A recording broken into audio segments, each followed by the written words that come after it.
الحمد لله نحمده ونستعينه ونستغفره ونؤمن به ونتوكل عليه ونعوذ بالله من شرور انفسنا ومن سيئات اعمالنا من يهده الله فلا مضل له ومن يضلل فلا هادي له ونشهد أن لا إله إلا الله وحده لا شريك له لا مثل له ولا مثال له لا نظير له ولا ضد له ولا مشير له ولا وزير له ونشهد أن سيدنا مولانا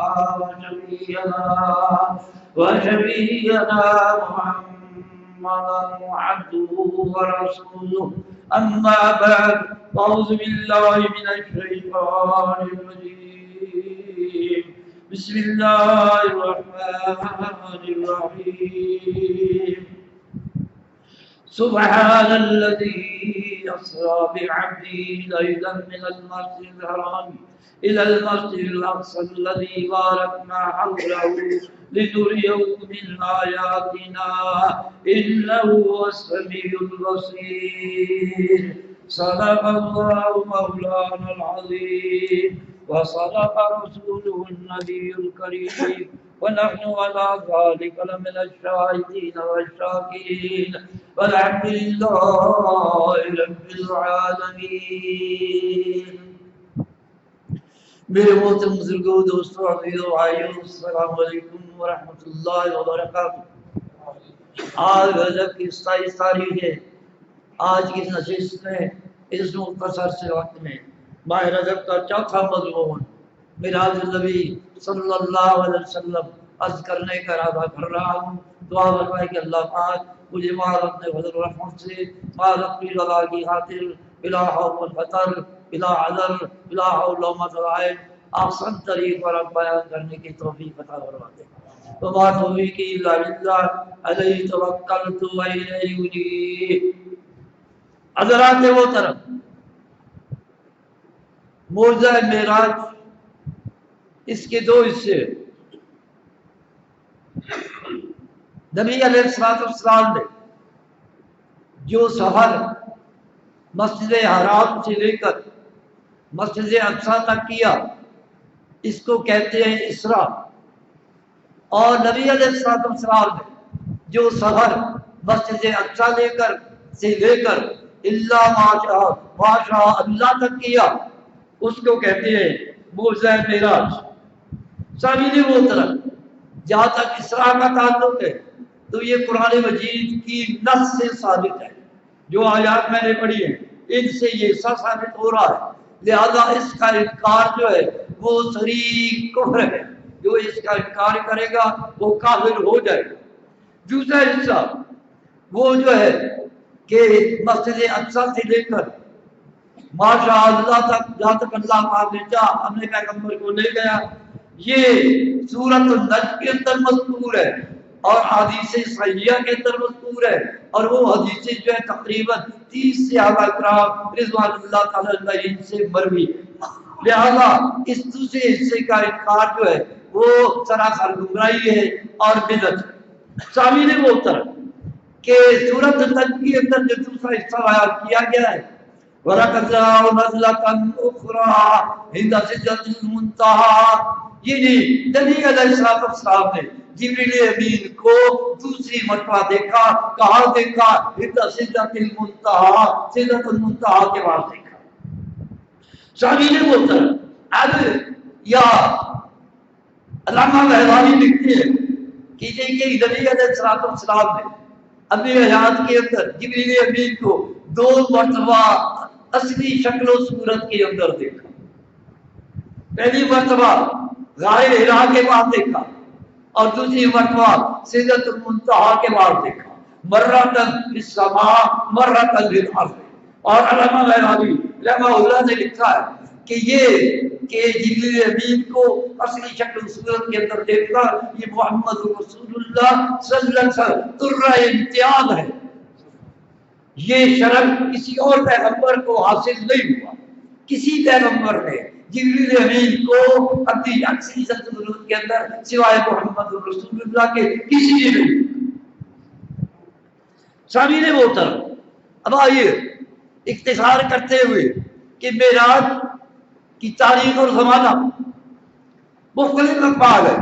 ایک قول یہ کہ یہ معراج جو ہوا یہ ہجرت سے 6 ماہ قبل ہوا. دوسرا یہ 1 سال قبل ہوا.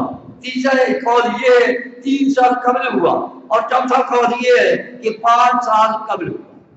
اور کس مہینے کے اندر ہوا اس کے اندر بھی مختلف اقوال ہے.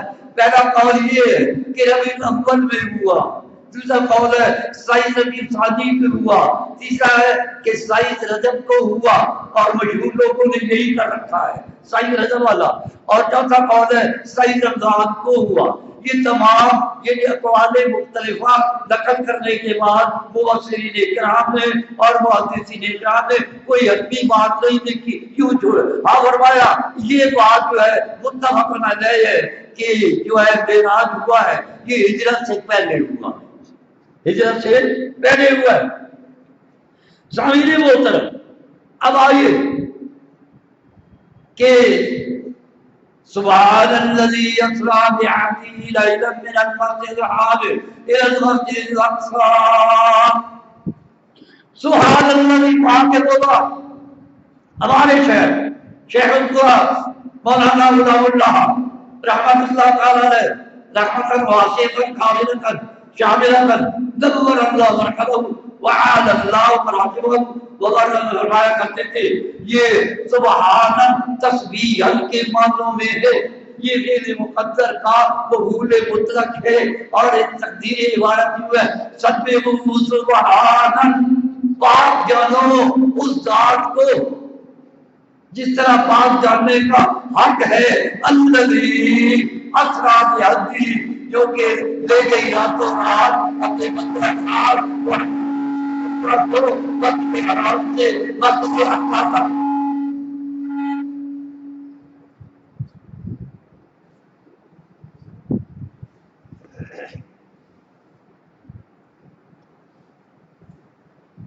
ساری نے بولا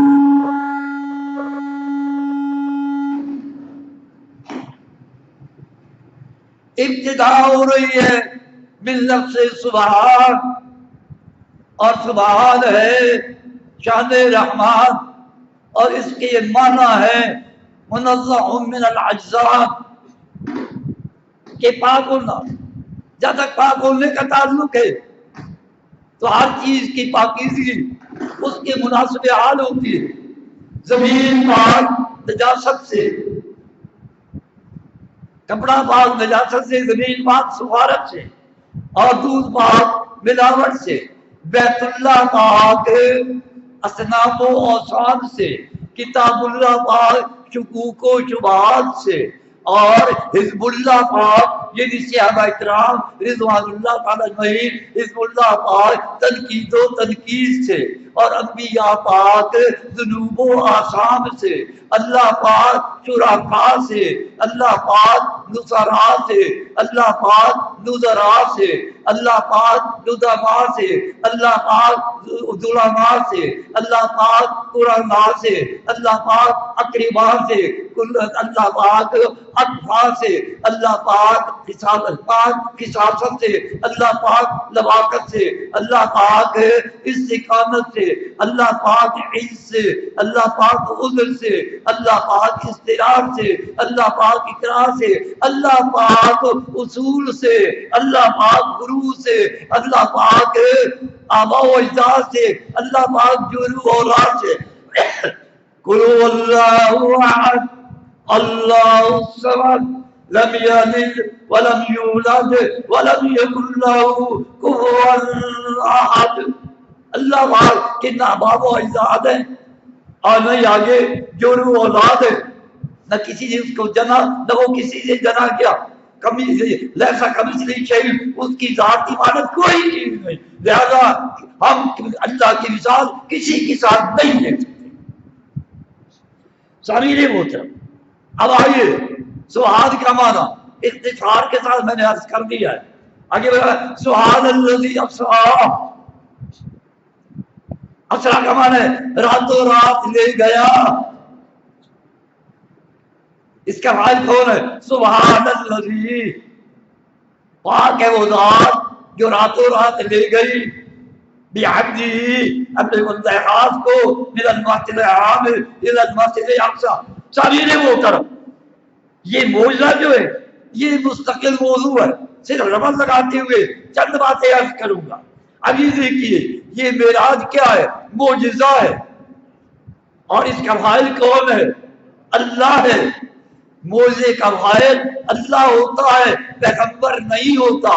پیغمبر کا معجزہ برحق ہوتا ہے مگر پیغمبر کے اختیار میں نہیں ہوتا، اللہ کے اختیار میں ہوتا ہے۔ جب وہ چاہتا ہے، جو چاہتا ہے، جس وقت چاہتا ہے کسی چیز کا صدور اپنے پیغمبر سے کروا دیتا ہے، فاعل اللہ ہوتا ہے، لہذا معجزہ اللہ کے اختیار میں ہوتا ہے، پیغمبر کے اختیار میں نہیں ہوتا۔ لوگ جو ہے معجزے کے بارے میں افراط و تفریط کا شکار ہو چکے ہیں۔ کچھ لوگ تو معجزات کو پیش کر کے انبیاء علیہ السلام و تسلیمات کو مختار کل، حاجت روا، مشکل کشا، متصرف امور جانتے، لیکن جی غلام احمد نے یہ کیا، وہ مختار کل ہیں، کارساز ہے وغیرہ وغیرہ، یعنی وہ معجزات کو پیش کر کے شرک ثابت کرتے ہیں، کفر ثابت کرتے ہیں۔ یہ صحیح شرک اور کفر ہے کہ معجزات سے اللہ کی توحید کو مٹانا اور غیر اللہ کو اللہ کا شریک بنانا، یہ صحیح کفر ہے، اور اس کو کہتے ہیں افراط۔ اور دوسرے لوگ تفریط کے اندر، یعنی کچھ لوگ افراط کے اندر مبتلا ہیں، کچھ لوگ تفریط کے اندر مبتلا ہیں۔ افراط کا معنی ہوتا ہے درجہ بڑھا دینا، تفریط کا معنی ہوتا ہے درجہ گھٹا دینا۔ کچھ لوگ جو ہے سڑے سے معجزے کے ہیں منکر، سر سید احمد خان، غلام محمد پرویز، سر سید بھی معجزے کے خلاف ہے، نہیں مانتے، اور پرویزی بھی معجزے کو نہیں مانتے، حالانکہ معجزے کا انکار اللہ کی قدرت کا انکار ہے، اور اللہ کی قدرت کا انکار کرنا شریک کفر ہے۔ لہذا افراط والے بھی کافر، تفریط والے بھی کافر، نہ ہم افراط والے نہ ہم تفریط والے، ہم اعتدال والے۔ اسلام اعتدال کا نام ہے، یہ نہیں کہ جو جیتا یا تو مل کر کسی کو گرا دیا یا کسی کو آسمانوں میں پہنچا دیا، نہ جو اللہ پاک نے شان بیان کر دی ہے اس پر کار بند۔ اسلام یہی ہے، اپنی طرف سے نہ اضافہ کرے نہ اپنی طرف سے کمی کرے۔ شامل محترم، تو بہرحال معجزے کا مسئلہ یہ حل ہو گیا کہ کیا معجزہ اللہ کے اختیار میں ہوتا ہے۔ آگے فرمایا اسرا بعبدی، ابھی دیکھیے اسرا بنبی نہیں فرمایا، اسرا برسولی نہیں فرمایا، بعبدی فرمایا۔ اس کے اندر حکمت کیا ہے؟ بہت سی کرام نے لکھا ہے کہ بے شک رسالت بھی نبی اسلام کا درجہ ہے، نبوت بھی نبی اسلام کا درجہ ہے، اور عبدیت بھی نبی اسلام کا درجہ ہے، لیکن ان درجات میں سے اللہ پاک نے اس موقع پر عبدیت والا درجہ پسند فرمایا۔ لکھا ہے انہوں نے لو کانا للنبی صلی اللہ علیہ وسلم اسم اشرف منه لسماه في تلك الحالت الاولیاء، اگر محمد رسول اللہ کا عبد نام سے زیادہ کوئی اشرف اکرم نام ہوتا تو اس شاندار موقع پر اللہ پاک اپنے پیغمبر کا وہ نام لیتا۔ اور سوال یہ پیدا ہوتا ہے اللہ پاک کو جو ہے نا یہ عبدیت والا درجہ کیوں بتاتے ہیں؟ دیکھیے نبی اسلام کی نبوت بھی درجہ ہے، رسالت بھی درجہ ہے، لیکن نبوت اور رسالت للناس ہے، وما ارسلناک الا کافۃ للناس بشیرا ونذیرا ولکن اکثر الناس لا یعلمون۔ بشارت ہے، یہ نبوت ہے، نبوت ہے، اور رسالت ہے، وہ کن کے؟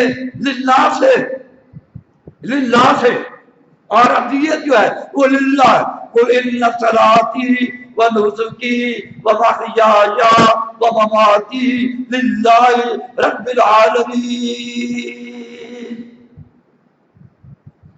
ساری لوگوں سے ابدیت، میری پیغمبر کو اعلان کر، میری نماز، میری قربانی. اس درمیان میں جو لیترے آ جاتے ہیں توجہ دوسری طرف کر دیتے ہیں.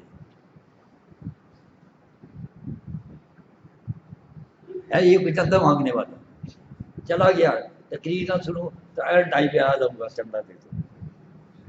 یہی نا قاری صاحب سے انگیجمنٹ کر کے گیا. ہاں جی کیا کہتے نا، میں جو ہے باہم جاتا ہوں.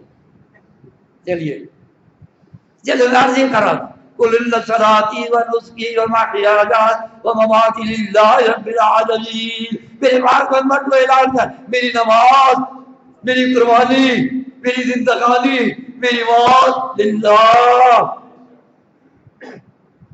سبھی نے ہوتا، یہ موضوع نہیں ربط لگانے کے لیے صرف چند باتیں عرض کرتا ہوں. اس آیت کریمہ کے اندر 4 حقائق بیان کیے گئے. پہلی حقیقت نبی اسلام کی نماز، دوسری حقیقت نبی اسلام کی قربانی، تیسری حقیقت نبی اسلام کی زندگانی، چوتھی حقیقت نبی اسلام کی ممات، موت، وفات. بات سمجھ رہے ہیں؟ اب یہ دیکھیے، آج تک کسی نے بھی نبی اسلام کی زندگی یہ نماز کا انکار نہیں کیا، قربانی کا انکار نہیں کیا، زندگانی کا انکار نہیں کیا، لیکن موت کے انکار کرنے والے ڈھیروں ہیں، ڈھیروں ہیں. تو میں کہا کرتا ہوں، ابھی دیکھیے کہ 3 حقائق کا اقرار ہے، ایک حقیقت کا انکار ہے. عجب اطاعت کا یہ معیار ہے. ارے یارو، یہ تو یہودیوں کا شعار ہے. اب تؤمنون ببعض الکتاب وتکفرون ببعض. اے یہودیوں، تم کتاب کی بعض چیزوں کو مانتے ہو، بعض کا انکار کرتے ہو. یہ تو یہودیانہ شیوا ہے کہ نبی اسلام کی نماز کو مان لیا، قربانی کو مان لیا، زندگانی کو مان لیا اور موت کا انکار کر دیا، حیات النبی کا نعرہ بلند کر دیا. یہ کس کا شیوا ہے؟ یہودیوں کا شیوا ہے. کس کا شیوا ہے؟ یہودیوں کا شیوا ہے. جہاں تک ایمان والوں کا تعلق ہے، اللہ تعالیٰ نے صریح حکم دیا، یا ایھا الذین آمنوا بالسلم کافہ ولا تتبعوا خطوات الشیطان انہ لکم عدو مبین. ایمان والو، اسلام کے اندر پورے کے پورے داخل ہو جاؤ اور شیطان کی قدموں کی پیروی نہ کرو. یعنی بات کو ماننا، بات کا انکار کر دیا، یہ کس کی پیروی ہے؟ شیطان کی پیروی ہے، شیطان کی پیروی ہے. لہذا جو نبی اسلام کی زندگانی کو مانتے ہیں اور موت کو نہیں مانتے، وہ شیطان کے پیروکار. کھلا میں کھلا کہتا ہوں، اللہ اعلان کہتا ہوں، کار کی طرف نہیں کہتا. سبھی نہیں بولتا. چلیے اسرار عبدی، ایک اور بات اب کے بارے میں عرض کر دوں. نعرہ تکبیر، حدیث میں آتا ہے، بنی الاسلام علی خمس، شہادت اللہ الہ الا اللہ وان محمد عبدہ ورسولہ. اب یہ دیکھیے، کلمہ شہادت ہے، اشہد ان لا الہ الا اللہ وحدہ لا شریک لہ واشہد ان محمد عبدہ ورسولہ. اللہ پاک نے اپنے بارے میں ایک شہادت رکھی ہے الوہیت کی، اور اپنے پیغمبر کے بارے میں 2 شہادتیں رکھی ہے، عبدیت کی اور رسالت کی. 2 کیوں؟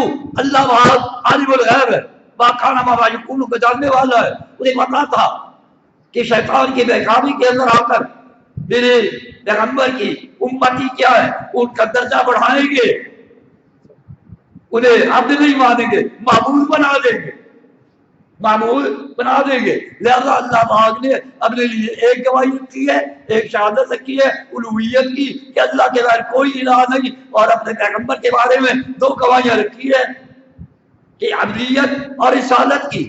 عبد پہلے ہے، رسول بعد میں. ساری نے بولتا رہا اب ہوا وہ. ابھی کیا جو لوگ وہ محمد رسول اللہ کو مختار کل کہتے ہیں، وہ عبد رسول نہیں مانتے، معبود رسول مان رہے ہیں۔ کیوں؟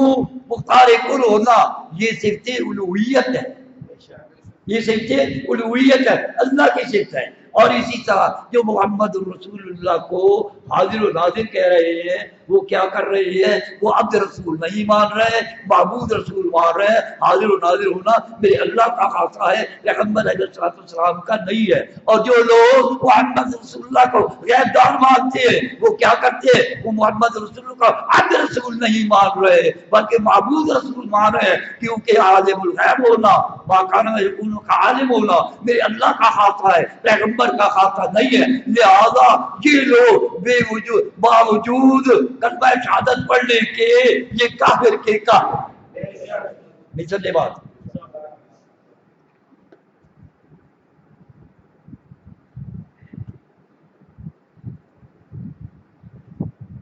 بعض مبلغین علماء کا شیوا یہ ہوتا ہے، اے تو پڑھ دی قرآن مجید کی، آگے کس سے کہانیاں شروع کر دی۔ میں پہلے آیت کی تشریح کر رہا ہوں، باقی چیزیں بعد میں آئی۔ اب یہ دیکھیے، سبحان کا معنی بھی ہو گیا کہ یہ رحمان کی شان ہے، اور موعظے کا معنی بھی حل ہو گیا کہ موعظے کا فاعل اللہ ہوتا ہے، پیغمبر نہیں ہوتا۔ اور اس کے بعد عبد، اللہ پاک نے عبدیت کو کیوں پسند کیا؟ یہ اس کے لیے ہے، اس ہی کے لیے ہے، اور کسی کے لیے نہیں۔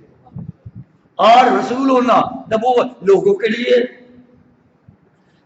فرمایا من المسجد الحرام الى المسجد الاقصى، پاک ہے وہ ذات جو لے گئی راتوں رات اپنے بندہ خاص کو مسجد حرام سے مسجد اقصی۔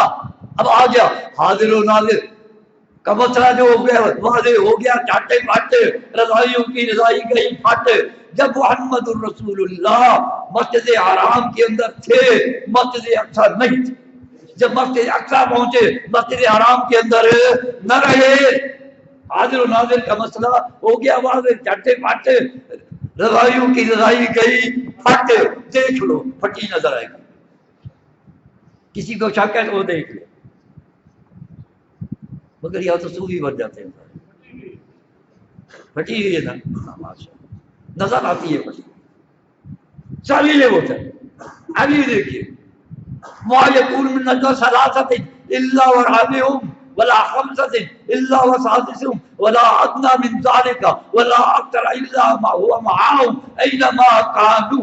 نہیں ہوتی کوئی سرگوشی تین کی مگر چوتھا اللہ موجود ہوتا ہے، نہیں ہوتی سرگوشی پانچ کی چھٹا اللہ موجود ہوتا ہے، نہ اس سے کم کی نہ اس سے زائد کی۔ وَمَعَهُمْ أَيْنَمَا كَانُوا، جہاں بھی کہیں ہو اللہ جو ہے اپنی قدرت کے اعتبار سے، علم کے اعتبار سے وہاں موجود ہوتا ہے۔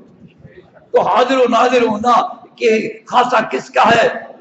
اللہ پاک کا ہے، جو محمد رسول اللہ کو یا کسی اور پیغمبر کو یا کسی جن فرشتے کو حاضر و ناظر مانتا ہے وہ پکا کافر ہے، جو اسے کافر نہ جانے وہ بھی کافر ہے۔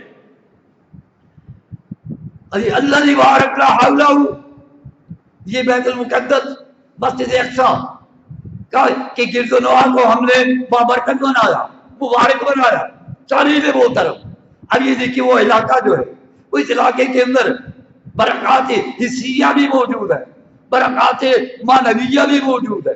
برکات حسیہ کیا ہے کہ سرسد و شاداب علاقہ ہے، کثرت انہار، کثرت سوار، پانی کی فراوانی، پھلوں کی فراوانی، باغات کی فراوانی۔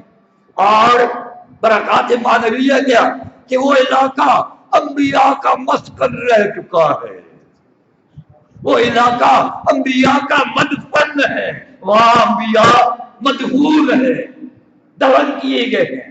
اور یہ کیا ہے؟ ملائکہ کا محبت رہا ہے، یعنی فرشتے اللہ کی وحی لے کر انبیاء کی طرف آتے رہے، اس علاقے میں اترتے رہے۔ لہذا میرا الذی بارکنا حولہ لنریہ، آگے بڑھوائیے۔ پھر تشریح آ گئی کہ ہم نے اپنے بندے کو اوپر کیوں لے گئے؟ لنریہ من آیاتنا، تاکہ ہم اسے دکھائیں اپنے قدرت کی نشانیاں، قدرت کی نشانیاں، پھر آ گیا حاضر الحاضر کا مسئلہ. یعنی اللہ پاک اپنے پاک پیغمبر محمد رسول اللہ کو اوپر کیوں لے گیا؟ تاکہ اپنی قدرت کی نشانیاں دکھائے. اب ایمان سے بتائیے اگر مکے کے اندر رہتے ہوئے اللہ محمد رسول اللہ وہ چیزیں دیکھ رہے ہوتے تو نبی علیہ السلام کو اللہ پاک اوپر نہ لے جاتا. ایک موٹی سی بات ہے لِنُرِيَهُ مِنْ آيَاتِنَا وَرَعَا صلوات اللہ علیہ السماوات العلیٰ، آسمانے دیکھے، والجنت والنار، جنت دیکھی، دوزخ دیکھا، وسدرۃ المنتہی والملائکۃ والانبیاء من العجائب والآیات التي تدل على قدرت اللہ. یہ ساری چیزیں اللہ پاک نے اپنے پاک پیغمبر کو وہاں بلا کر دکھائیں. اگر مکے کے اندر رہتے ہوئے آپ دیکھ رہے ہوتے تو اللہ پاک اوپر نہ لے جاتا تو اس آیت کریمہ سے بھی آپ کے حاضر و ناظر ہونے کی نہیں ہو رہی. سمجھئے انہو هو السمیع البصیر. دیکھیے آیت کریمہ کی ابتدا بھی اللہ کی وحدانیت سے ہوئی ہے اور انتہا بھی اللہ کی وحدانیت سے ہے. سبحان بھی ہے شان رحمان، اور یہ انہو والسمیع البصیر یہ دونوں سکتے بھی میرے اللہ کی ہے. غیر اللہ من دون اللہ، باسو اللہ انبیاء اولیاء اتقیاء اصفیاء صوفیاء کی نہیں ہے. سمجھ رہے نواز؟ انہو هو السمیع البصیر، دو صفتیں بیان ہوئی ہے. پہلی کیا؟ السمیع، دوسری کیا؟ البصیر.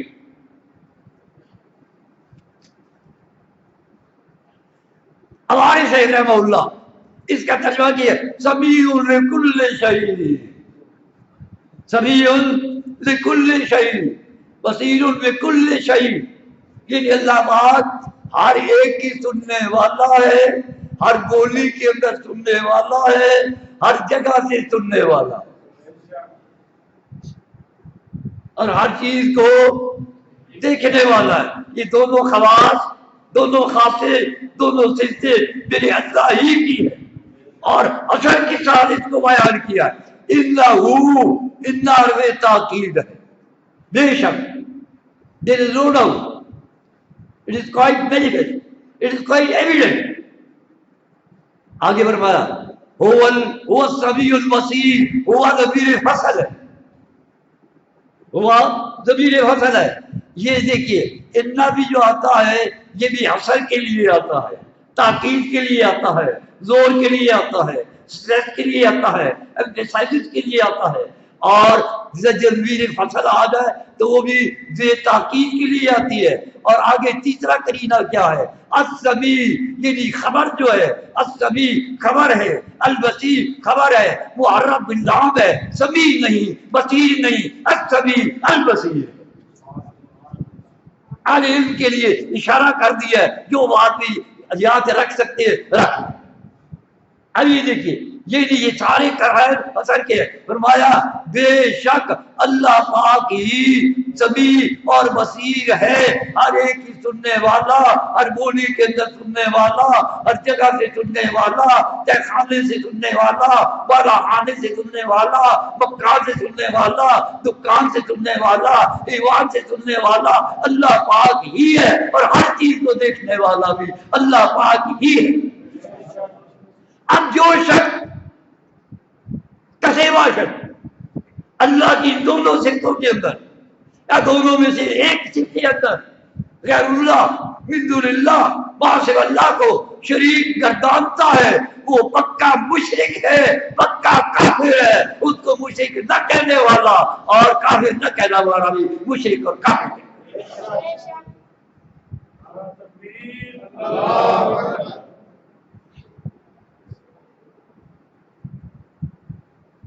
سمجھے ہوتا ہے. علیزی کی نعرہ تکبیر اللہ کی شان ہے. اللہ کی شان بیان کرے دھڑلے سے کرے، اونچی آواز کے ساتھ کرے. نعرہ تکبیر. مطلب کیا ایک احساس دلا دوں، سیاسی جلسے ہوتے ہیں، وہاں سارے لیڈر غیر اللہ ہی ہوتے ہیں نا، نام نہیں میں کسی کا، سارے لیڈر ہیں سیاسی، سارے لیڈر ہیں، وہاں نعرے فلک شکاف نعرے لگتے ہیں، اور یہاں اللہ کی جب توحید کا تکبیر کا بڑے ہونے کا جو ہے بڑی یہ نہیں کہ ایسی آواز سے آتی ہے جیسے کہ گویا کہ پریکٹیکلی فزیکلی ذرا احساس دلاتا ہوں، آپ سیاسی لیڈر کی شان اونچی سمجھتے ہیں، نعوذ باللہ من ذالک، اللہ کی شان کو نیچا سمجھتے ہیں، ادھر تو گلا پھاڑتے ہیں اور ادھر ایسا سے نعرہ تکبیر، نہیں سمجھے بات، احساس دلا رہا ہوں بھائی، میں کسی پر ہٹ نہیں کر رہا، اس امام میں سارے ننگے ہیں اللہ ماشاء اللہ، کیوں کہتے جی لیڈر صاحب تو مجھے ہمیں نظر آ رہے ہیں کل ہمارا کام کرے گی، اللہ بات تو ہمیں نظر نہیں آتا، اور یقین نہیں ہے کہ وہ کام کرے گا، ادھر یقین ہوتا ہے یہ کام کرے گا، ادھر یقین نہیں ہوتا کہ اللہ کام کرے گا، اسی لیے جو ہے نا وہ مردوں کی سی آواز میں نعرہ تکبیر ہوتا ہے، اور یہ فلک شکاف نعروں کے اندر لیڈر کا نام آتا ہے،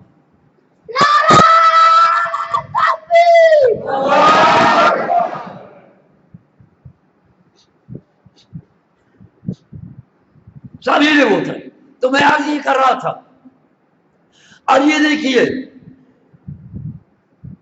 کہ جو بھی اللہ کی نصیحتوں میں کسی کو شریک گردانتا ہے وہ مشرک اور کافر ہے۔ اب یہ دیکھیے وہ ٹولہ، وہ فرقہ جو اپنے آپ کو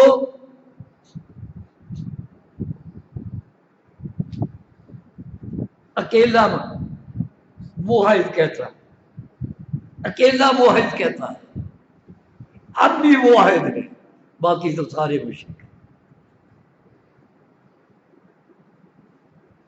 اکلوتا موحد، اس کا دیکھیے حضیت المادی صاحب ستری کی عبارت لکھی ہوئی ہے کہ اگر یہ عقیدہ رکھا جائے کہ نبی علی ولی کا سوا عام لوگوں سے وسیع ہے، حتیٰ کہ پوری زمین سے ہر جگہ دور و نزدیک سے سن لیتے ہیں، یہ شرک نہیں ہے، کہہ دو لعنت اللہ علی القادرین، وہ لانتی ہے دوسرا تو یہ کہتا ہے صحیح شرک ہے، صحیح کفر ہے، تو نہیں دوں گا۔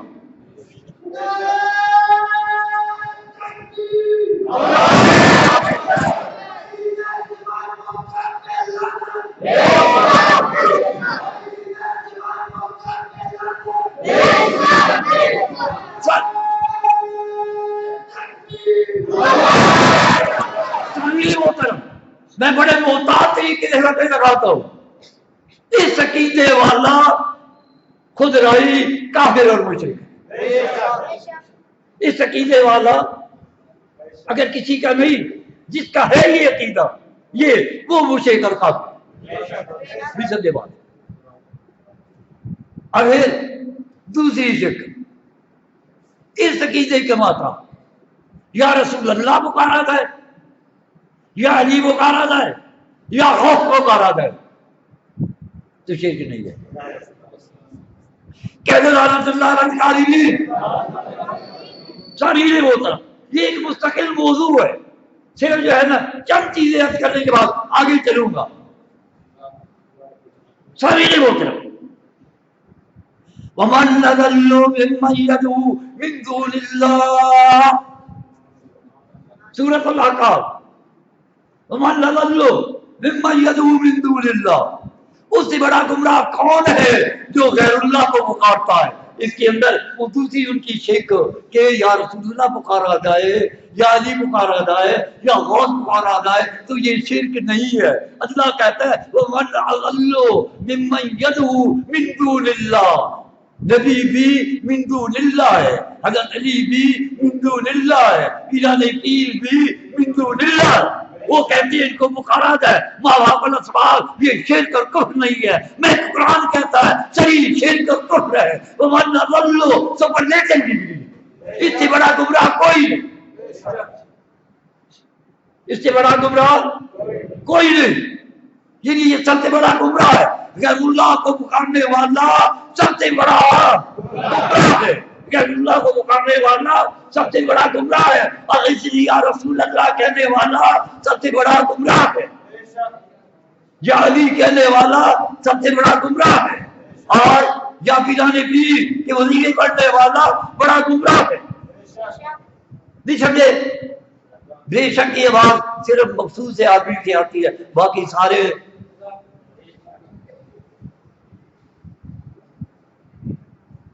پھر کہوں گا میں، سیاسی لیڈر اگر کوئی ڈائلاگ بولتا ہے، کوئی بڑک مارتا ہے، پورا مجمع گونج اٹھتا ہے، مگر یہاں مخصوص افراد کی آواز آتی ہے، وہ بھی دھیمی دھیمی سی۔ نعرہ تکبیر،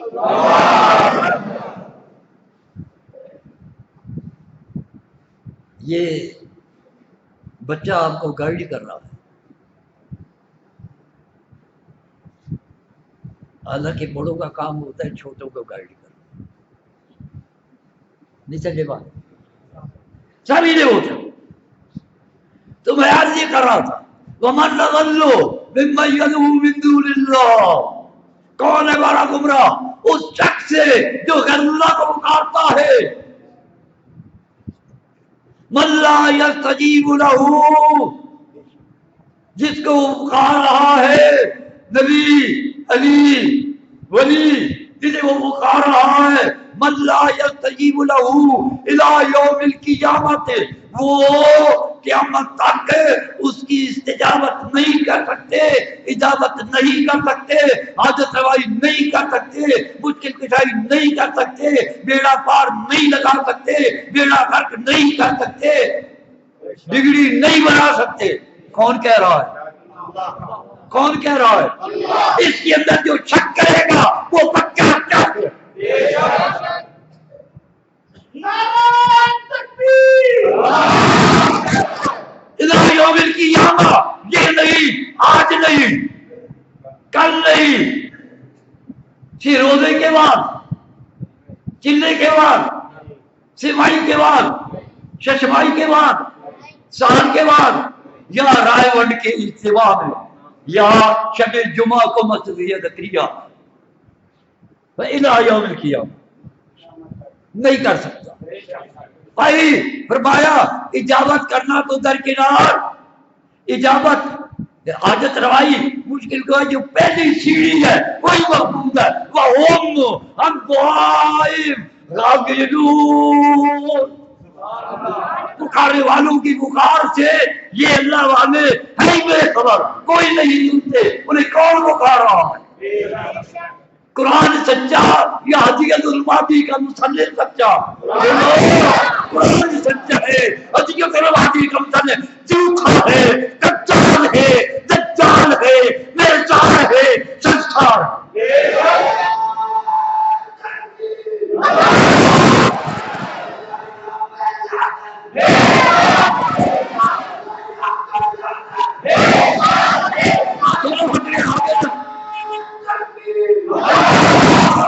اللہ کی بخار کا فتح بھی آ گیا، اور غیر اللہ سنتے ہیں، حتیٰ کہ پوری زمین سے دور و نزدیک سے ہر جگہ دور و نزدیک سے سنتے ہیں۔ قرآن مجید سن لیا،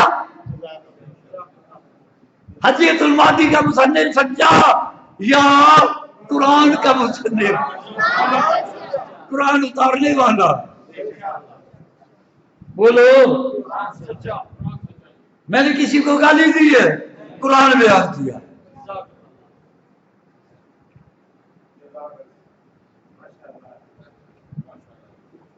ایک اور مقام پیش کر دے تو پھر آگے چلتا ہوں۔ قیامت والے دن انبیاء علیہ السلام، دیگر مقربان خدا اللہ کے سامنے قسم کھا کر وَقَفَا بِاللَّهِ شَهِيدًا بَيْنَنَا وَبَيْنَكُمْ ان کننا عن عبادتکم لغافلین. اللہ ان کے درمیان ہمارے درمیان تو گواہ. ہمیں ان کی پکار کی عبادت کی کوئی خبر نہیں ہے. یہ کس کا بیان ہوگا؟ انبیاء کا. انبیاء سچے یا حجیت المادی کا مصنف سچا؟ بولو بولو.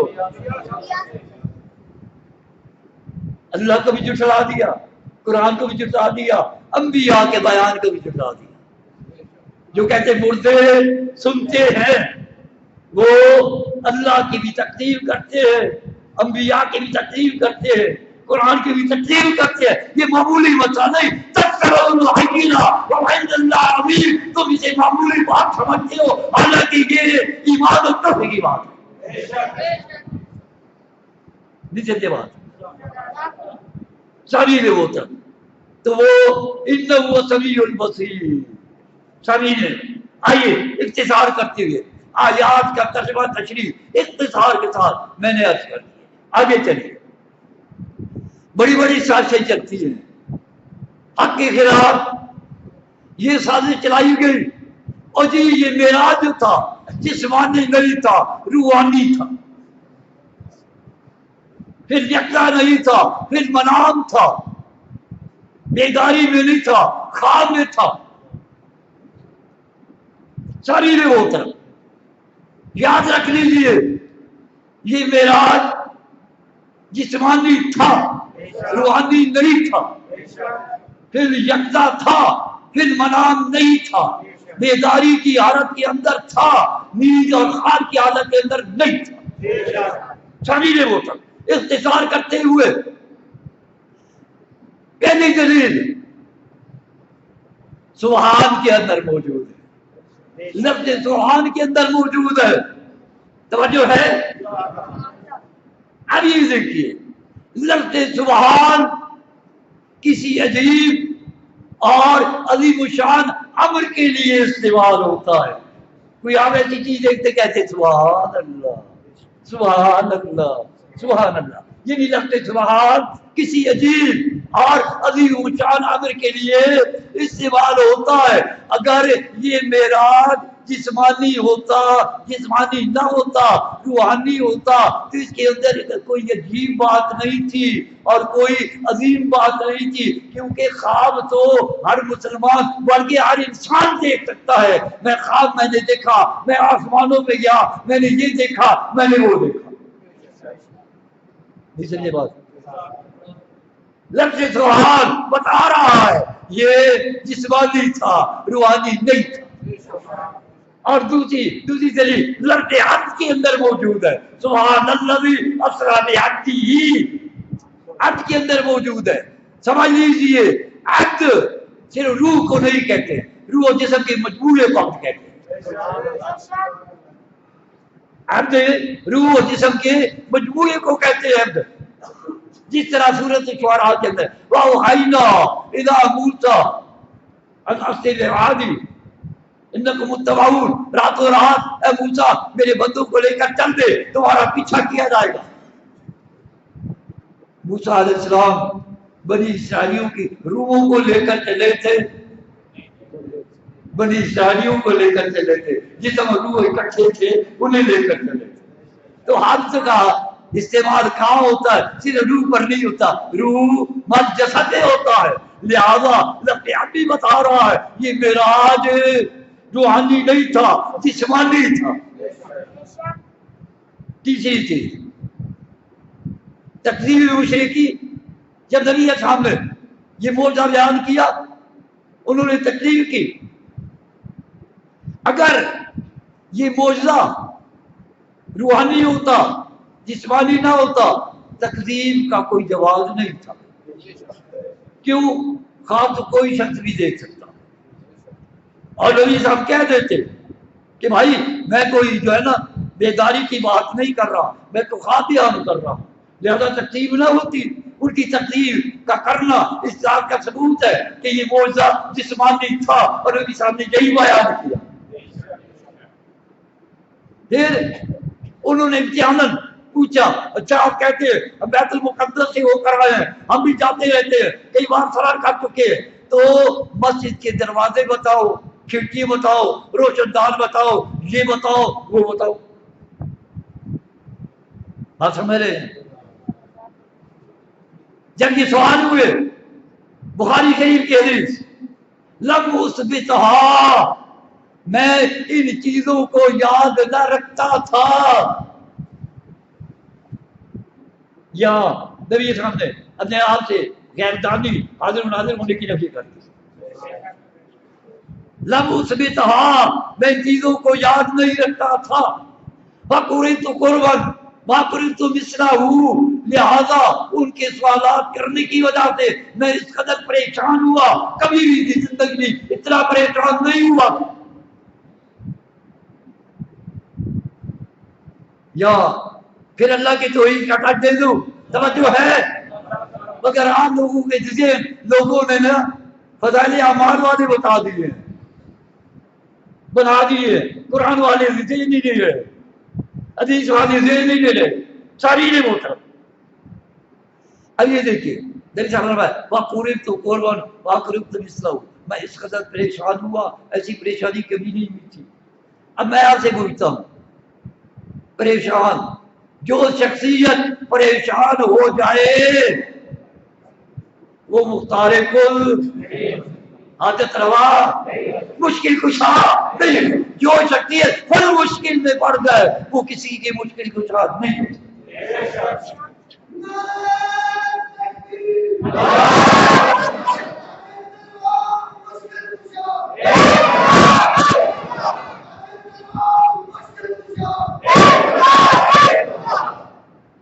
نبی صاحب خود مشکل کے اندر پڑے ہوئے ہیں، خود پریشان حال ہے.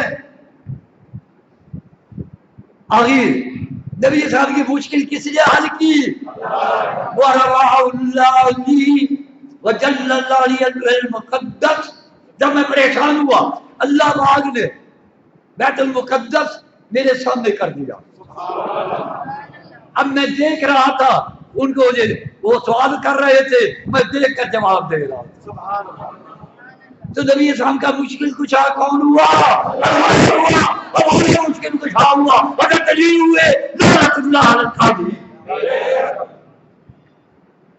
جو نبی کا مشکل کشا ہے وہی ہمارا مشکل کشا ہے. نہیں سمجھے بات؟ سبھی نے وہ تھا.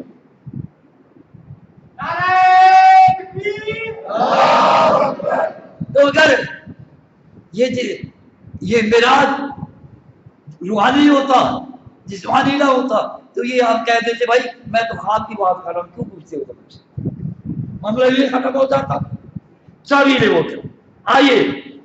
آئیے دیکھیے سمائیوں نے ازرائے عداوت ایسی حدیثیں گھڑی کہ جو یہ بتاتی ہے کہ یہ معراج روحانی تھا، اور وہ حدیثیں ام المومنین عائشہ صدیقہ رضی اللہ تعالی عنہا سے منسوب کی اور سیدنا امیر معاویہ رضی اللہ تعالی عنہ سے منسوب.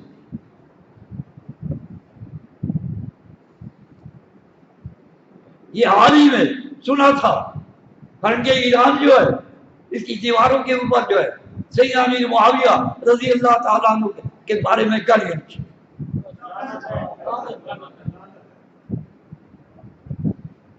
اب انہوں نے کیا کیا؟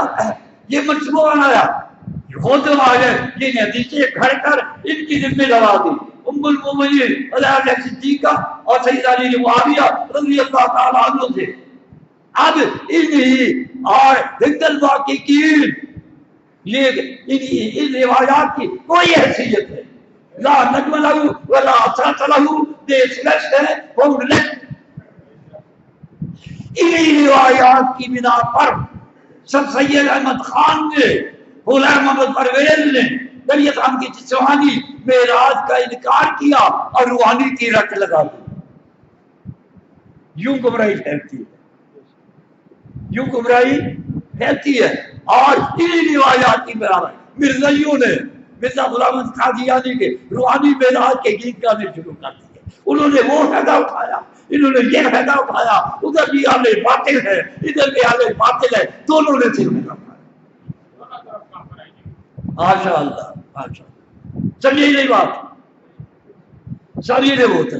اب یہ دیکھیے ایک سازش یہ ہوئی، ایک سازش یہ ہوئی کہ معراج تھا روحانی، اور دوسری سازش یہ ہوئی کہ یہ ہوا من بیت ام ہانی، ایک روحانی، ایک سازش وہ روحانی، اور دوسری یہ معراج ہوا ہے من بیت ام ہانی، ام ہانی کے گھر سے ہوا ہے۔ کہہ دو لعنت اللہ علیہ۔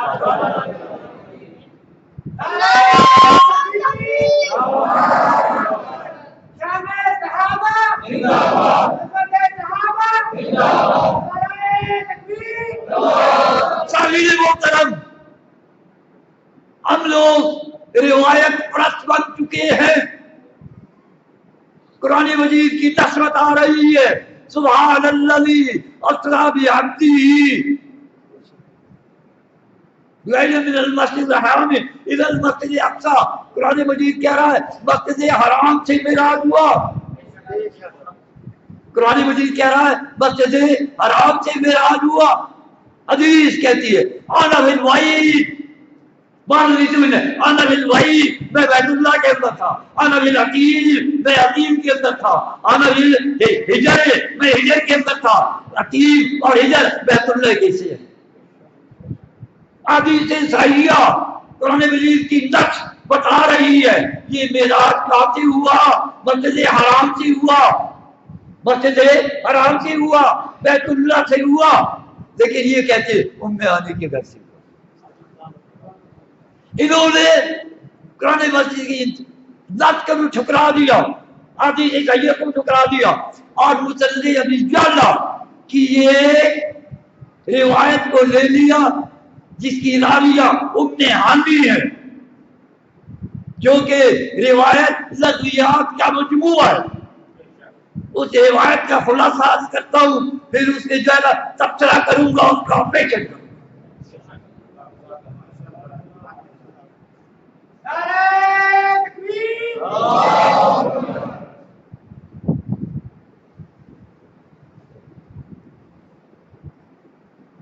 سبھی نے ہوتے روایت یہ ہے، ام ہانی فرماتی ہے کہ عشاء کی نماز پڑھنے کے بعد نبی علیہ السلام ہم لوگوں کے ساتھ میرے گھر کے اندر سوئے۔ الفاظ غور فرمائیے گا، آگے جب تذکرہ آئے گا پھر آسان ہو جائے گا۔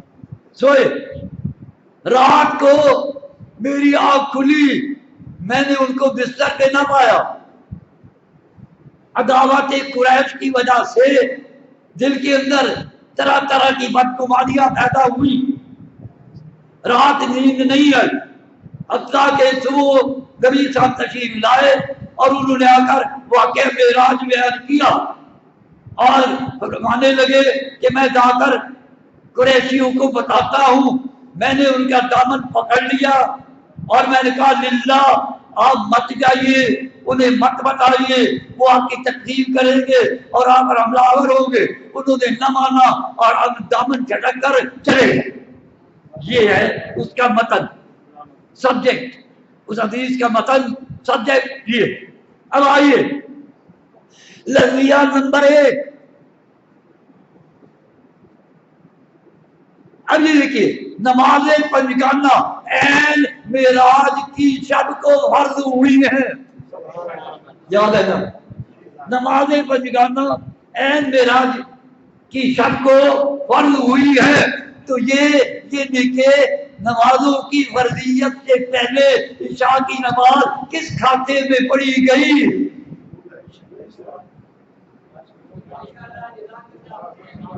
کس کھاتے میں پڑھی گئی؟ نچلی بات۔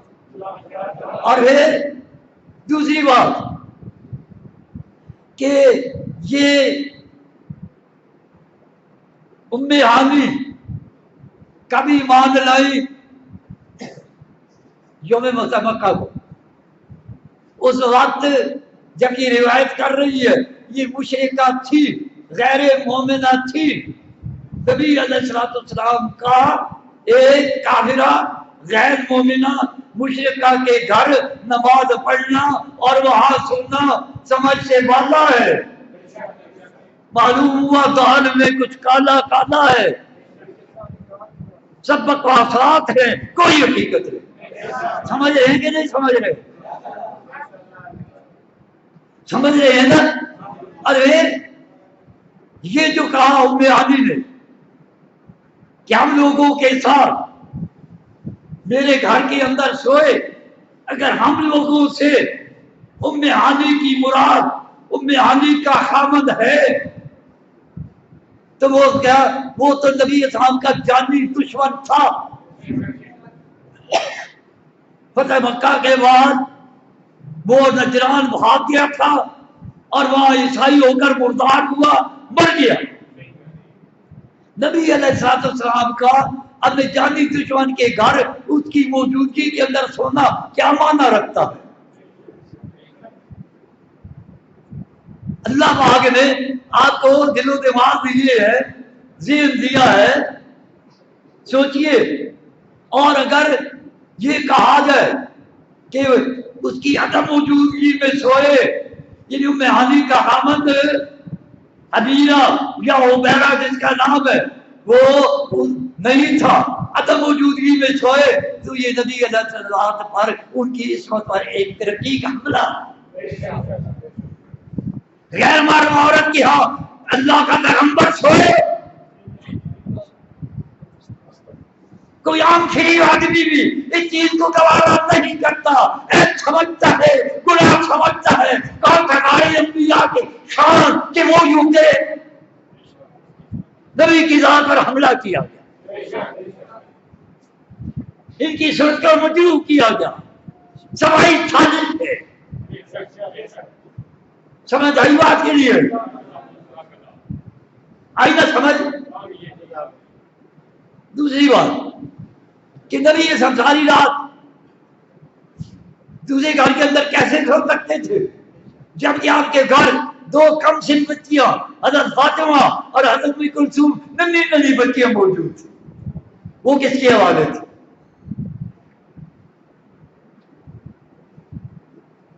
جھوٹ کے پاؤں نہیں ہوتے. اسٹینڈ اپ عمر کثیر کثیر, جھوٹ خود بولتا ہے میں جھوٹا ہوں, میں جھوٹ ہوں, خود بولتا ہے. سمجھے نہیں سمجھے بات؟ سمجھے کہ نہیں سمجھے؟ سب ہی نہیں بولتا. اور پھر ایک اور بات بھی ہے اس کا, جو لوگ اصل بات یہ ہے کہ ان کا مشن ہے ہر کریڈٹ یہ ہے خاندان ابو طالب کو دینا چاہتے ہیں, یہ اس کی کڑی ہے. ساری نے بولتا. اب یہ ام علی کون تھے؟ ابو طالب کی بیٹی تھی, حضرت علی رضی اللہ تعالیٰ عنہ کی سکی بہن تھی. حضرت خدیجہ کبریٰ رضی اللہ تعالیٰ عنہ سے شادی کرنے سے پہلے نبی صاحب نے اپنے چچا ابو طالب کو ام علی کا پیغام بھیجا نکاح کے لیے. تو کیا کہا کہ بھتیجے تم تو فقیر آدمی ہو, غیر و شریف آدمی ہو, ہمارے رشتے شروع سے ان لوگوں سے ساتھ ہوتے آ رہے ہیں, شریف کا بیت شریف ہی سے ہوتا ہے. یعنی ابو طالب نے اپنے بھتیجے کو محمد رسول اللہ کو فقیر بنا دیا, غیر شریف بنا دیا, اور اپنی بیٹی کا نکاح حبیرہ یا عبیرہ دونوں نام آتے ہیں, حبیرہ بچو کو کہتے ہیں, عبیرہ مینڈل کو کہتے ہیں, اس کے ساتھ کرتے ہیں. نعرہ تکبیر, نعرہ محمد رسول اللہ, نعرہ محمد رسول اللہ. ساری نے محترم دیکھ لیا آپ نے, وہ جھوٹ روحانی والا, یہ جھوٹ ام حانی والا. آپ کو یاد ہوگا یہی مہینہ تھا, وہ ایک آ گئے, ہمارا جلسہ تھا, ایک آدمی نام لکھا تھا نہیں آ سکے, تو یہاں جمعہ بڑھانے گیا ہے مہارت کرنے کے لیے جمعے والے دن شام کو یہاں، تو بچے نے کہہ دیا جی آپ کچھ بیان کر دیں، انہوں نے بسم اللہ شروع کی میں آنے سے، میں گھر میں بیٹھا ہوا تھا، میں نے بھیجا بچے کو بلایا ہوا، آخری جو ہے نا اس کے بعد کہتے ہیں میں عالم تو ہوں نہیں، سنی سنائی بات کرتا ہوں، بہرحال میں جمعہ لگا چکا تھا، دن کو جمعہ لگا چکا تھا، رات جو ہے ان کا بیان شروع ہو گیا، اسی لیے میں بڑا محتاط ہوں، ہر ایک کو نہیں میں بلاتا، جس کو یہ سمجھتا ہوں یہ کچی بات نہیں کرے گا، جو مشن میں بیان کرتا ہوں وہی بیان کرے گا، نہیں سمجھے بات؟ تو بہرحال چھوڑیے ان باتوں، ابھی وہ بھی سازش، یہ بھی سازش، سازش ہے وہ طرف، ہم تو نہیں بڑھ گئے، ابھی تو میرا ٹائم باقی ہے، کون سا ٹائم باقی ہے، زندگانی کا ہے یا نہیں وہ تو اللہ جانتا ہے، تقریر کا ٹائم جو ہے نا بظاہر باقی ہے، وہ بھی لے سکتا ہوں یا نہیں وہ اللہ ہی جانتا ہے۔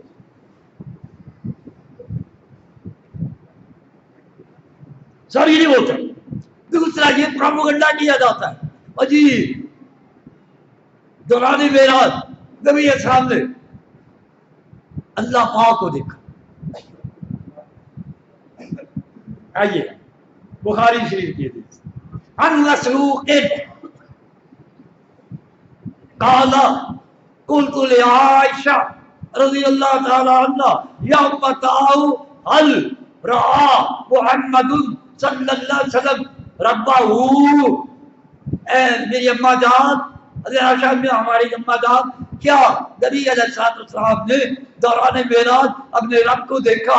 وقالت لقد رفع شعری مما قلت، وہ فرمانے لگی تیرے اس کہنے کی وجہ سے میرے جسم کے رونگٹے کھڑے ہو گئے، رونگٹے کھڑے ہو گئے، من عند انت من ثلاث، ہماری ماں فرمانے لگی تم ان تین چیزوں کو نہیں جانتے، میں تجھے بتاتی ہوں، من حدثکن، ان تین چیزیں جو تجھ سے بیان کرے، وقد کذب، اسے جھوٹ بولا، پہلی چیز کہا، پہلی چیز من حدثک ان محمدن صلی اللہ علیہ وسلم رأى ربہ وقد کذب، جو تجھ سے یہ بیان کرے دوران معراج میرے سرکار محمد رسول اللہ نے اپنے رب کو دیکھا، اسے جھوٹ بولا۔ آگے قرآن مجید سے استدلال فرمایا، لا تدرک الابصار ویدرک الابصار وهو اللطیف الخبیر، نگاہ اسے نہیں پا سکتی، وہ نگاہ کو پا سکتا ہے، وہ بھید جاننے والا ہے اور خبر رکھنے والا۔ ایک ہے سورۃ الانعام کی بطور دلیل کے پیش کی، دوسری ما کان لبشر ان یکلمہ اللہ الا وحیا او بوراء حجاب او یرسل رسولا، اللہ بہار یہ بشر کی شان نہیں، اللہ بہار اپنے بشر سے کام کرتا ہے تین طریقے، وحیا یہ نہیں بطور الہام کوئی چیز دل میں ڈال دیتا ہے، جیسے حضرت ابراہیم کے دل میں ڈال دیا اپنے بچے کو ذبح کرو، ایک دوسرا نورائے اعجاز یا پردے کے پیچھے سے اللہ پاک انسان سے بات کرتا ہے، جیسے حضرت موسیٰ علیہ السلام سے پس پردہ بات کی، اور یہاں اور یرسل رسولا یا اپنا رسول بھیج کر، یعنی جبریل امین کو بھیج کر جو ہے نا وہی پہنچا دیتا، یہ تین طریقے، اس کے علاوہ اور کوئی طریقہ نہیں ہے، لہذا جو یہ بیان کرے کہ دوران رمضان محمد رسول اللہ نے اپنے رب کو دیکھا وقد کذب، اسے جھوٹ بولا، سمجھیے وہ تک۔ ایک اور بات بھی عرض کر دوں،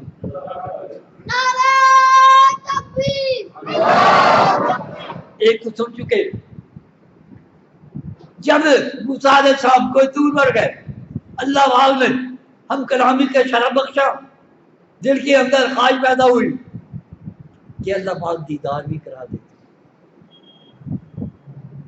رب ارنی انظر الیک، اے اللہ جو اپنا دیدار کرا دے، جواب ملا لن ترانی، یاد رکھو سورۃ الاعراف، لن ترانی، اے موسیٰ تو مجھے نہیں دیکھ سکتا، ولكن انظر الى الجبل وان استقر مكانه فسوف تراني، تو اس پہاڑ کی طرف دیکھ، اگر یہ بھی اپنے مقام پر یہ برقرار رہا تو بھی مجھے دیکھ سکے گا۔ ولما تجلى ربه للجبل جعله دكا وخر موسیٰ صاعقا، جب اللہ پاک نے پہاڑ پر اپنی تجلی ڈالی اسے ریزہ ریزہ کر دیا، موسیٰ ذرا بے ہوش ہو کر گر پڑے۔ فلما افاق، جب آپ کو ہوش آیا کہتے سبحانک، اے اللہ تو پاک ہے اس بات سے کہ دنیا کے اندر کوئی تجھے دیکھ سکے، تم تو الیکا، میں اپنی درخواست کی معافی چاہتا ہوں۔ ابھی وانا اول المومنین، اور میں سب سے پہلا انسان ہوں جو اس بات پر ایمان لاتا ہوں اللہ تجھے دنیا کے اندر کوئی نہیں دیکھ سکتا۔ اللہ کیا فرماتی ہے میرے سرکار نے اللہ کو نہیں دیکھا، اللہ قرآن بتا رہا ہے حضرت موسیٰ نے درخواست کی نہیں دیکھ سکے، جب تجلی باہر میں ڈالی یہ بے ہوش ہو گئے، بعد میں معافی مانگ لی،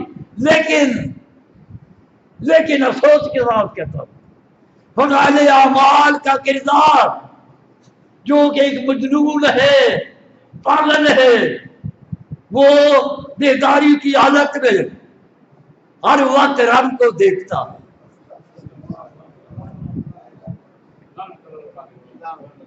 سوا واقعہ بیان کیا گیا، کہتے حضرت شبلی فرماتے ہیں، شبلی کا تعارف نہیں کرا تھا لمبا ہو جائے گا، حضرت شبلی فرماتے ہیں یا تو ہر لفظ کے ہے نا وہ ایک مضمون بن جاتا ہے۔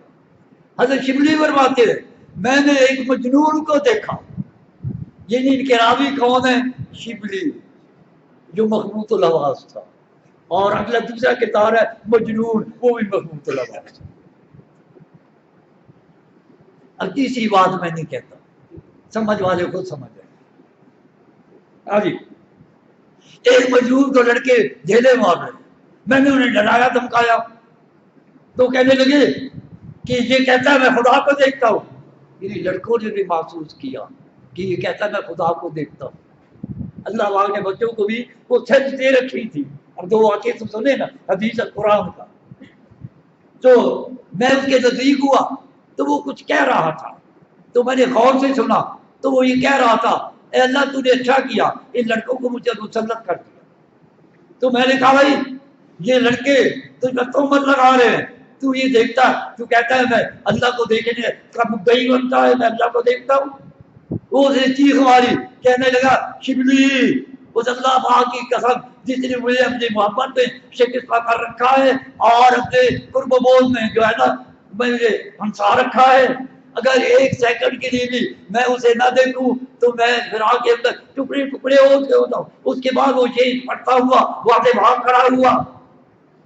شیر کیا تھا؟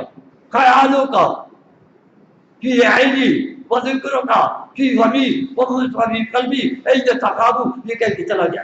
تو بتانا یہ ہے کہ حدیث بتا رہی ہے، ام المومنین عائشہ بتا رہی ہے کہ اللہ میرے سرکار محمد رسول اللہ نے دوران معراج اللہ پاک کو نہیں دیکھا۔ قرآن بتا رہا ہے موسیٰ ہم نے درخواست پیش کی، اللہ پاک نے ریجیکٹ کر دی اور انہوں نے پھر معافی مانگی نہیں۔ لیکن یہ نہیں کہ فضائل اعمال کا کردار بیداری کی حالت میں اللہ کو دیکھتا ہے۔ نتیجہ کیا نکلا کہ اس کردار کا یہ مجنون کا درجہ محمد رسول اللہ سے بھی بڑا ہے، موسیٰ کلیم اللہ سے بھی بڑا ہے۔ تحسبونه هينا وعند الله عظيم، تم اسے آسان سمجھتے ہو، یہ بہت بڑا گناہ ہے۔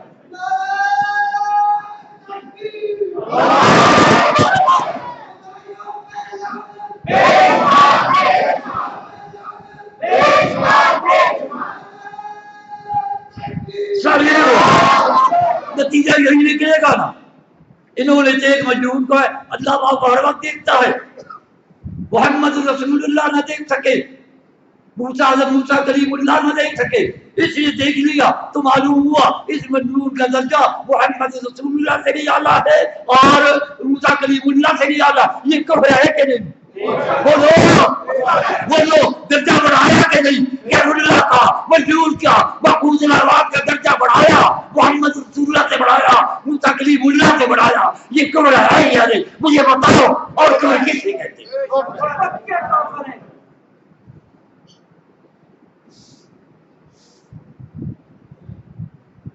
سوچئے سوچئے،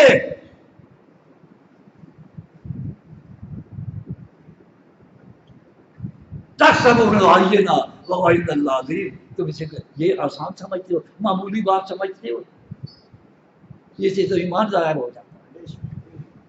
نہیں سمجھے بات؟ ساریلے محترم ٹائم بہت ہو گیا، ایک بات آتی ہے ختم کرنے لگا۔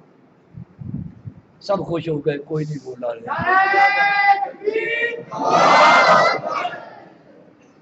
یہ میں آزمانے کے لیے کہہ دیتا ہوں۔ ساریلے محترم، ساریلے محترم، خدائی دعوے دار ہے اس بات کا کہ ہمارا علم صحابہ کے علم سے زیادہ ہے۔ ابو المنہال شاغر بہاری صراط مستقیم اور اختلاف امت کے اندر یہ دعویٰ کر رہا۔ اب آئیے ان کی علمیت کا ایک نمونہ پیش کرتا ہوں۔ دوسرا خود رائی۔ اب یہ دیکھیے، آپ سن چکے ہیں کہ یہ جو ہے نا واقعہ معراج، موجزہ معراج جو ہے یہ نبی صاحب کا ترہ امتیاز ہے، یہ شرف کسی اور پیغمبر کو حاصل نہیں ہو سکا، یہ امتیازی شان ہے محمد رسول اللہ کی۔ اب وہ صحابہ سے زیادہ جاننے والا کیا کہتا ہے؟ وہ کہ اس نے یہ نبی صاحب کی جو امتیازی شان ہے اس کو بھی مٹا دیا، کہنے لگا اللہ پاک نے ہر پیغمبر کو اس کی شان اور مرضی کے مطابق معراج کرائی ہے۔ شان ختم کر دی، امتیاز ختم کر دیا، انفرادیت ختم کر دی، پہلے یہ علمیت۔ اور پھر آگے مثالیں دیتا ہے کہ حضرت آدم کو جنگل میں توبہ کے مقام پر معراج کرائی۔ ساتھ کہتے رہے لعنت اللہ علی الکاذبین، کہتے رہے حضرت آدم کو جنت میں مقام توبہ پر معراج کرائی، حضرت نوح علیہ السلام کو جودی پہاڑ پر معراج کرائی، حضرت ابراہیم علیہ السلام کو آگ کے اندر معراج کرائی، حضرت اسماعیل کو چھری کے نیچے معراج کرائی۔ اب ان بکواسات سے معلوم ہوتا ہے کہ وہ جو دعویٰ کر رہا ہے میرا علم صحابہ کے علم سے زیادہ ہے، وہ معراج کا معنی بھی نہیں جانتا۔ اور آخری بات اسے کر کے اپنی علمیت کا بانڈا چوراہے پہ پھوڑ دیا، کہتا ہے کہ حضرت عیسیٰ کو سولی پر معراج کرائی، سولی پر معراج کرائی۔ سامعین محترم کان کھول کر سن لیجئے، سولی میں حضرت عیسیٰ کے سولی میں چڑھ جانے کا عقیدہ یہود و نصارہ کا ہے، یہود و نصارہ کا ہے، یہود و نصارہ کا ہے، کافروں کا ہے، اہل اسلام کا نہیں ہے۔ قرآن مجید تو تردید کر رہا ہے وَمَا قَتَلُوهُ وَمَا صَلَبُوهُ وَلَٰكِن شُبِّهَ لَهُمْ، نہ انہوں نے قتل کیا نہ کیا سولی میں چڑھایا، بلکہ انہیں اشتباہ ہوا، انہیں اشتباہ ہوا ہے۔ اب دیکھیے دعویٰ کیا ہمارا علم صحابہ سے زیادہ ہے، بکواسات یہ ہے ذالک مبلغہم من علم، یہ ان کی علمی رسائی ہے، علمی رسائی ہے، علمی اپروچ ہے۔ آگے یہاں اتحاد کی اللہ پاک ایک اور جملہ کہا ہے شہدہ ان ربک عالم بمن ضل عن سبیلی، میرے پاک پیغمبر تیرا رب خوب جانتا ہے اس کو جو راستے سے بھٹک گیا، وہ عالم بمن اہتدی، اور وہ اس کو بھی جانتا ہے جو ہدایت یافتہ ہے۔ میں ان کو کہتا ہوں جو اپنے آپ کو کہتے ہیں ہم یہ حق پر ہیں، یہ سارے مشرک ہیں، اس آیت کو آمنے سامنے کھڑا ہو کر اللہ پاک یہ بھی ہے میں بھی ہوں، یہ ہے کہ وہ بھی پڑھے میں بھی پڑھتا ہوں، کیونکہ وہ اس کے باطن کو بھی جانتا ہے، میرے باطن کو بھی جانتا ہے، میں اس کے باطن کو نہیں جانتا، وہ میرے باطن کو نہیں جانتا۔ ان ربک هو عالم بمن ضل عن سبیلہ وہ عالم بمن اہتدی، وہ گمراہ کو بھی خوب جانتا ہے، ہدایت یافتہ کو بھی خوب جانتا ہے۔ یہ میرے فیصلہ میرے اللہ کے اختیار میں ہے، اللہ دنیا کے اندر بھی فیصلہ کر سکتا ہے، آخرت کے اندر اسے کرنا ہی کرنا ہے۔ وما علینا الا البلاغ المبین۔